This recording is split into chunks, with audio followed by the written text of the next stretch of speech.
It's Valvoline's Mechanics Month, and I've got our rounds. He calls himself an all-rounder, but our engine guru, Gypsy. I actually been working with you since 2008, so we know each other quite well. But, mate, tell us a little bit about your background and how you got involved, I guess, being a mechanic effectively. So I started off as a mechanic when I was 15. So I've been working as a mechanic for nearly 35 years now. Been with Gary's about 23 of those years, and just working on all of the race cars. So whether it be an Alfa or a Renault or a Peugeot or a V8 supercar, like there's just nuts and bolts, mate. That's all they are, nuts and bolts. Spoke about being a mechanic for such a long period of time. What actually got you into working on cars effectively? I've always loved it. Always loved it. As a kid, I always wanted to be a mechanic, and that's what I worked towards. Yeah.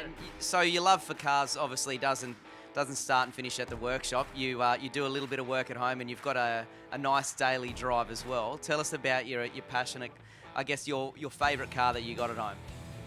My favourite car, I've got a 1963 EH Holden. That's my favourite car, and I always wanted an EH Holden, so that's what I bought. I also have a 1990 Combi camper van, and I've got multiple other cars, but yeah, it's enough. Is the EH standard, or has it got a little play under the hood? I don't have anything that's standard.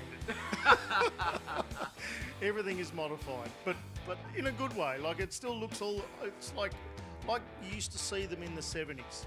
You know, with triple carbies, yeah, and just looks like you'd see as a hotted up EH in the 70s. And what's the biggest challenge working on cars that you found your whole life? The biggest challenge. There's lots of challenges. European cars I find the most challenging. Yeah, they seem to be the hardest to work on. Yeah, Australian cars not too bad, Japanese cars not too bad, but European cars are on the hardest side. And lastly, what's it like working with a nice person like myself? I just love working with you, Robbo. Well, there you have it. Thanks, guys.